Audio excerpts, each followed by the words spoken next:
കുഞ്ഞുങ്ങളെ ഫീഡ് ചെയ്യുമ്പോൾ പാല് കുടിക്കാൻ മടി കാണിക്കുക, അതുപോലെ പാല് കുടിച്ചതിന് ശേഷം നിർത്താതെ കരയുക, കൂടാതെ കുടിച്ച പാല് തികട്ടി വരിക, കക്കിപ്പോവുക, എക്കിട്ടം വരിക, ചുമ വരിക, ഈ പ്രശ്നങ്ങളൊക്കെ പലപ്പോഴും നിങ്ങൾ ഫേസ് ചെയ്തിട്ടുണ്ടാവും.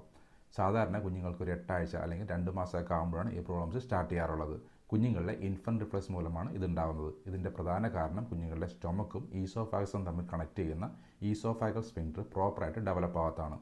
കുഞ്ഞുങ്ങൾ വളർന്നു വരുന്നതനുസരിച്ച് ഈ പ്രോബ്ലംസ് തനിയെ മാറുന്ന ഒരു കണ്ടീഷൻ ആയതുകൊണ്ട് ഇതിനെക്കുറിച്ച് നിങ്ങൾ അധികം വേവലാതിപ്പെടേണ്ട കാര്യമില്ല. എങ്കിലും ഈ പ്രോബ്ലമുള്ള കുട്ടികൾക്ക് ശരീരഭാരം കൂടാൻ പ്രയാസമുണ്ടാകുന്നതുകൊണ്ട് തന്നെ ചില കാര്യങ്ങൾ നിങ്ങൾ ശ്രദ്ധിക്കുന്നത് നല്ലതായിരിക്കും. അതായത് കുഞ്ഞുങ്ങളെ ഫീഡ് ചെയ്യുമ്പോൾ എപ്പോഴും അപ്രൈറ്റ് പോസ്റ്റിൽ ഫീഡ് ചെയ്യുന്നതായിരിക്കും നല്ലത്. അതുപോലെ തന്നെ ഫീഡ് ചെയ്തതിന് ശേഷം ഒരു 20-30 മിനിറ്റ് കുഞ്ഞുങ്ങളെ അപ്രൈറ്റ് പോസ്റ്റിൽ പിടിച്ചതിന് ശേഷം കുഞ്ഞുങ്ങളെ കിടത്തുക. അതും മലർത്തി കിടത്തുന്നതാണ് എപ്പോഴും നല്ലത്. അതുപോലെ തന്നെ ഈ പ്രോബ്ലംസ് ഉള്ള കുഞ്ഞുങ്ങളെ കുറഞ്ഞ ക്വാണ്ടിറ്റിയിൽ ഫ്രീക്വൻ്റ് ആയിട്ട് ഫീഡ് ചെയ്യുന്നത് ഈ പ്രോബ്ലംസിൻ്റെ ഇൻറ്റൻസിറ്റി കുറയ്ക്കാൻ സഹായിക്കും. അതുപോലെ ഓരോ പ്രാവശ്യം ഫീഡ് ചെയ്യുമ്പോഴും ബർപ്പ് ചെയ്യാനും മറക്കരുത്.